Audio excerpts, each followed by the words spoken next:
Perfecto, entonces continuamos.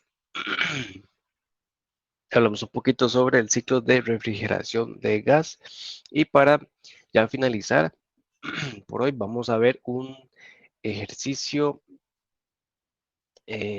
rápido, ¿verdad? Aplicando el ciclo de vapor por compresión, donde nos dice que tenemos un refrigerador que usa 134A como fluido de trabajo y opera en el ciclo ideal de refrigeración por compresión de vapor.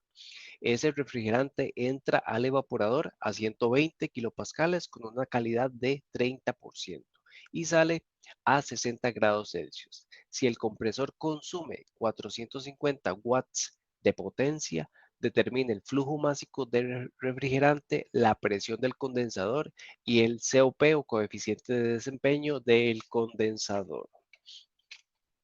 Ok, entonces tenemos primero que todo las suposiciones diciendo que las condiciones estacionarias de operación, tenemos condiciones estacionarias de operación y los cambios de energías dentro de las tuberías son despreciables. Muy bien. Luego, pues analizamos, me piden el flujo máximo del refrigerante, ¿verdad? Sabemos que el trabajo que consume o que le ingresa al compresor es igual al flujo máximo por el cambio dentro de entalpías del estado 1 al estado 2, o sea, su diferencia H2 menos H1, como lo vemos y lo vimos anteriormente. Sabemos cuánto consume ese compresor, es un dato dado, 0,45 kilowatts es el trabajo del compresor, lo que consume.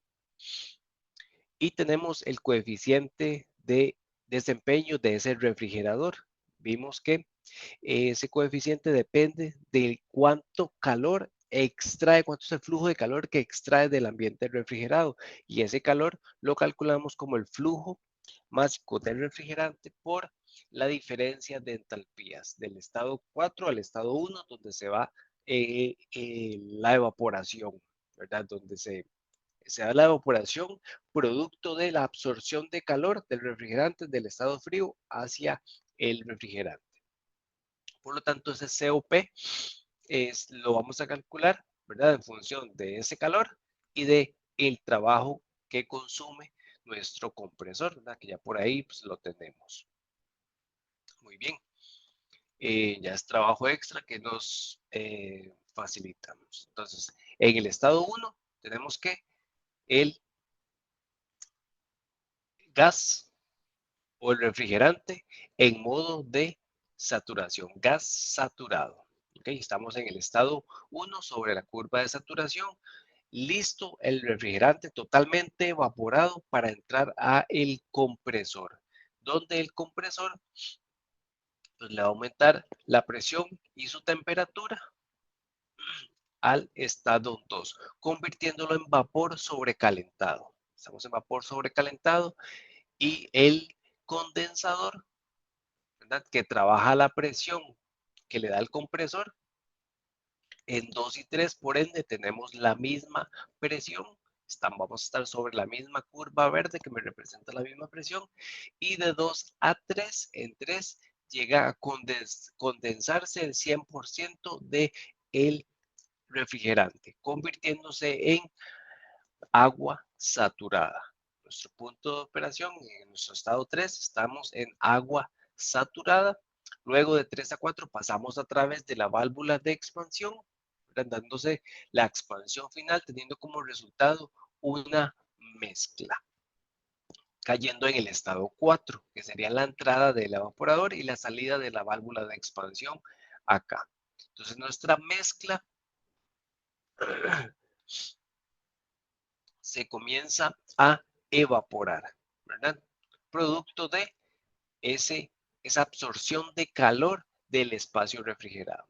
Y de 2 a 3 tenemos el rechazo de calor hacia el ambiente a través del condensador. Tenemos entonces el evaporador absorbiendo calor del espacio refrigerado y el condensador rechazando ese calor, ¿verdad? Lo ideal es que la misma cantidad de calor que se extrae, se rechace, ¿verdad? De eso va a depender pues, la eficiencia del ciclo termodinámico. Muy bien. Tenemos que en la mezcla, ¿verdad? A la salida de la válvula de expansión en el estado 4 nos dicen que tenemos un 30% de calidad. Muy bien.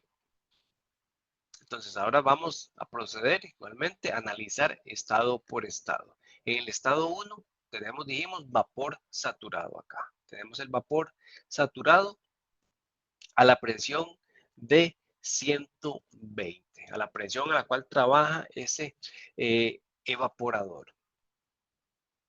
Muy bien. Entonces sabemos que la presión en el estado 1, ¿verdad? Y adicional sabemos que tenemos calidad de 100%. Entonces tenemos que el 100% es vapor saturado.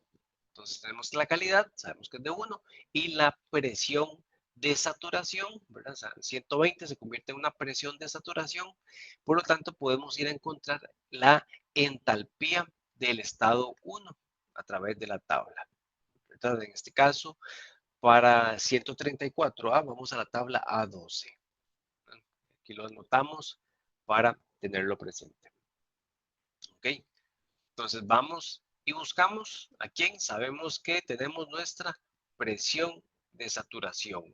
Esa presión de saturación es igual a 120. Por lo tanto, vamos y buscamos la entalpía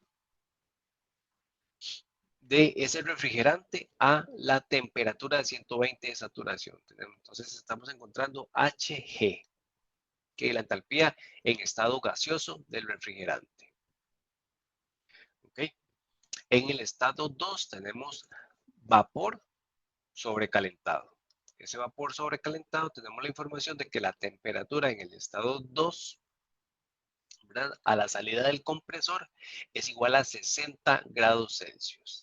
Sabemos también que la presión del estado 2 hacia el estado 3 no varía, por lo tanto son iguales.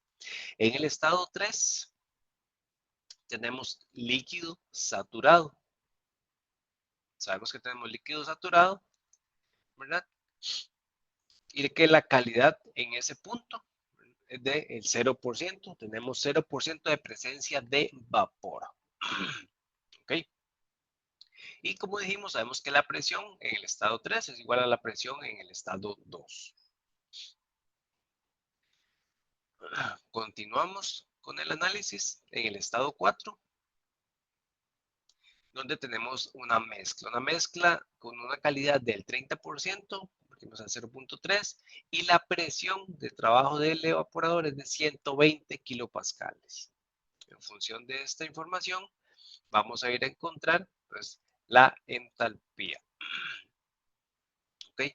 Para la presión de 120, tenemos los valores, ¿verdad? Que necesitamos de entalpía cuando el líquido cuando tenemos líquido saturado y la diferencia, ¿verdad? Que es Hg menos Hf, que ya está calculado como HFG. ¿Okay?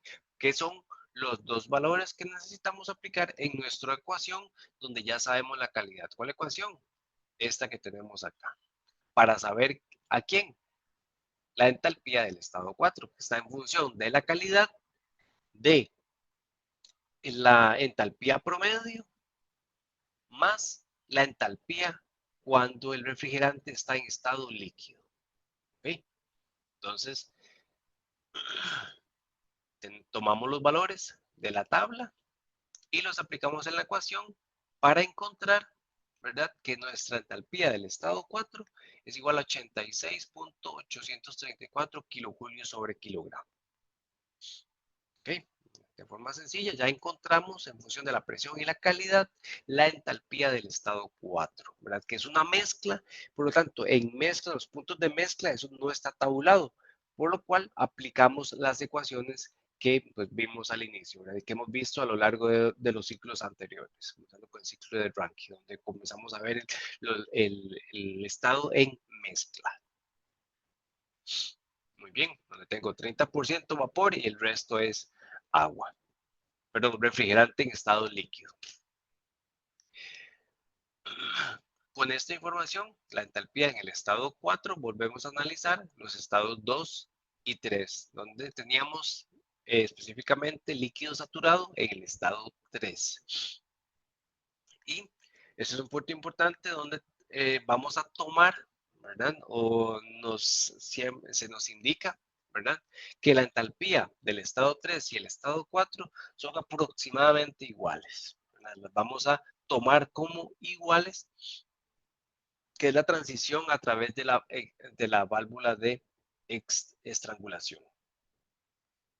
¿Okay? Entonces, tenemos la nota adicional acá importante, ¿verdad? También en el libro se recalca.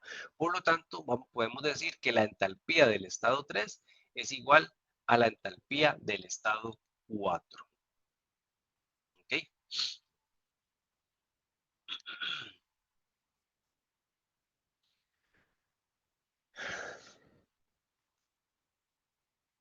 Con este valor, vamos a la tabla y podemos interpolar para saber la entalpía del estado 3, ¿verdad? Que ya sabemos que se encuentra dentro de estos dos valores, mi entalpía 3, para encontrar la presión en el estado 3. ¿Ok? En el estado 3, que tendríamos a refrigerante en estado líquido saturado. ¿Ok? Entonces, encontramos la presión en el estado 3 en función de la entalpía. Interpolando, ¿verdad? Tenemos tres valores, que son los valores de la entalpía en estado líquido saturado, para encontrar la presión de saturación, o P sub 3. Interpolamos y tenemos como resultado que la presión es de 672 kilopascales. ¿Okay? Y basados en la información anterior, sabemos que la presión en el estado 3 de refrigerante en estado líquido saturado es igual a la presión en el estado 2. Entonces ya tenemos la presión también en el estado 2, donde nos volvemos a analizarlo y ya sabemos la presión en el estado 2 y 3, que es igual a 0.672 megapascales. Simplemente estamos convirtiendo de kilo a megapascales. Para poder encontrar en función de esa presión y de la temperatura, la entalpía del estado 4. Muy bien. Entonces, vamos a interpolar, ¿verdad?, entre los valores de presión a la misma temperatura para encontrar nuestra entalpía del estado 2. ¿Ok? Entonces, en la tabla del refrigerante 134A, vamos a ubicar entre qué presiones se ubica la presión que nosotros tenemos, de 0.672 megapascales, ¿verdad? Por eso la convertimos de kilo a megapascales, porque las presiones en la tabla están en megapascales. Entonces nosotros sabemos que 0.672 está entre 0.6 y 0.7. ¿Okay? Entonces mi presión en el estado 2 está entre esas dos presiones, 0.6 y 0.7. Acá se encuentra mi presión en el estado 2. Por lo tanto, si busco la entalpía del estado 2, mi entalpía del estado 2 va a estar entre el valor de esta entalpía y de esta entalpía, que son las que tenemos acá marcadas. ¿Ok? Y ambas entalpías, ¿por qué estas? Porque sabemos que la temperatura en el estado 2 es de 60 grados Celsius. Entonces, por eso no 40, por eso no 20, por eso 60 grados Celsius.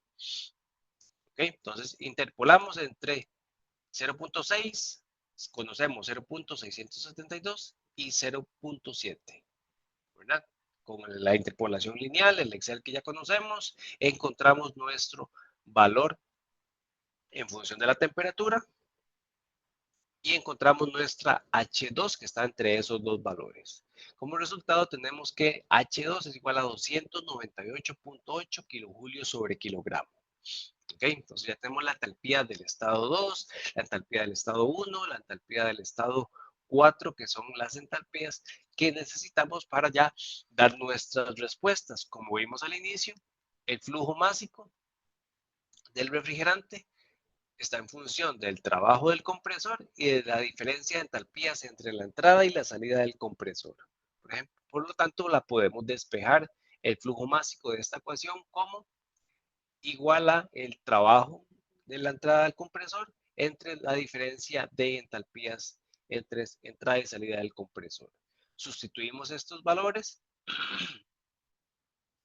y tenemos que el flujo másico es de 0.00772. Entonces acá vamos a revisar la conversión, ¿verdad? Tomando en cuenta que el kilowatts es igual a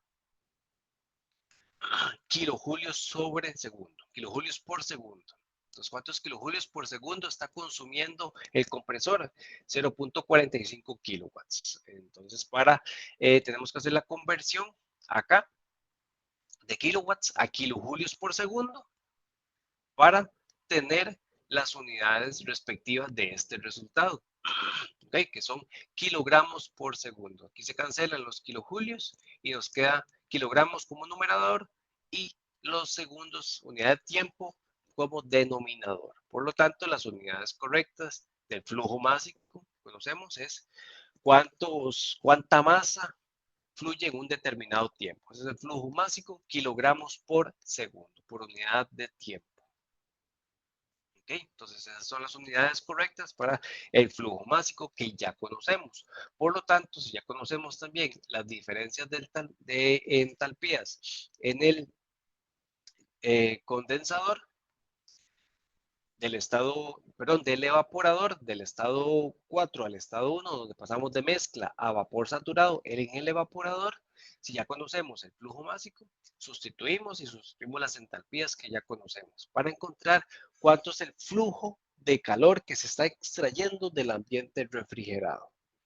Entonces sustituimos, cambio de entalpías y calculamos que se están extrayendo 1.091 kilojulios por segundo. Ese es el flujo de calor, flujo de energía por unidad de tiempo, ¿verdad? Por eso tenemos los puntitos sobre cada uno de los nombres respectivos. Tenemos un flujo, ya sea de masa, de energía, un flujo por unidad de tiempo. Por lo tanto, podemos calcular ese coeficiente de desempeño del refrigerador como ese calor dividido entre el trabajo en el compresor. Ya vimos que kilojulios por segundo es igual a kilowatts, por lo tanto, podemos decir que tenemos 1.091 kilowatts que se están extrayendo para tener un coeficiente de desempeño adimensional, ¿verdad? Eso es importante entenderlo también y por qué es adimensional, ¿verdad? Porque se me van a ir las unidades una vez y que lo calculemos. Por lo tanto, tenemos un coeficiente de desempeño de 0.43 para este ciclo termodinámico de compresión de vapor, ciclo de refrigeración. ¿Sí? Es la misma metodología ya, pero aplicado a un proceso de acondicionamiento de aire. Bien, más adelante en los cursos de diseño, ¿verdad? De acondicionamiento de aire, van a tener que calcular, ¿verdad? Este calor, ¿verdad? Ese calor en función de los equipos que hay, de la cantidad de personas que hay, ¿verdad? Porque así se va a generar la cantidad de calor que tengamos que extraer. Acá de momento lo calculamos en función de otras condiciones, pero hay que tener en cuenta que ese calor, ¿de dónde lo vamos a extraer? ¿Verdad? ¿De dónde viene? Entonces vamos a tener que analizarlo porque ese calor que se va a generar dentro de un cuarto que vamos a acondicionar va a depender de la cantidad de sol que le pegue, a cuántas paredes le pega ese sol, de qué están hechas las paredes, tengo ventanas en esas paredes, cuáles son las dimensiones de esas ventanas, cuántas personas van a estar, va a depender también si cuánta cantidad de hombres y mujeres van a estar, ¿verdad? Porque como tenemos una tasa de liberación de calor distinta, también una sensación de la temperatura distinta. Hay temperaturas que para nosotros es cómoda, no sé, 23 grados Celsius, ¿verdad? Estamos frescos, está cómodo, pero para las mujeres es una temperatura muy fría. Entonces siempre, típicamente en la oficina, cuando estamos trabajando, uno trata de poner el aire bien frío y las pobres compañeras están congelándose con el abrigo puesto, ¿verdad? Porque tenemos esa diferencia, ¿verdad? Anatómica entre la definición de confort, ¿verdad? Yo como especie diferente, bueno, no especie diferente, sino como seres distintos, ¿verdad? En la confección y en esa, ese confort térmico, ¿verdad? Es diferente para eh, cada persona. Y pues todo eso es información que está en las normas de las RAE que van a tener que estudiar y que esas normas van a utilizar para realizar los cálculos de cargas térmicas. ¿Cuánta es la carga térmica que tienen que sacar de un cuarto para condicionarlo a una temperatura que se solicita? ¿Ok?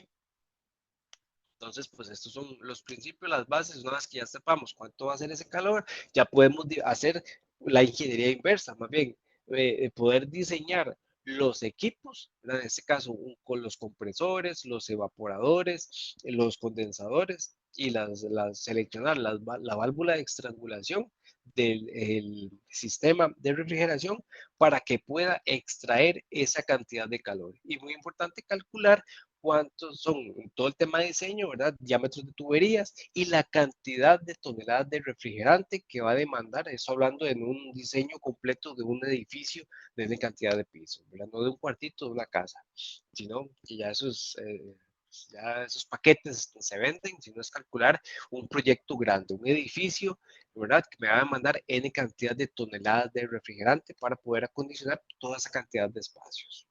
Estamos hablando de proyectos de ingeniería mecánicas pues, grandes. Entonces, pues estamos viendo las bases, lo sencillo, ya más adelante ya van a ver el tema de diseño, que siempre es pues, lo que más nos llama la atención, pero siempre hay que entender muy bien las bases. ¿Alguna pregunta, consulta? No, profe, todo súper claro. Igualmente, profe, todo claro.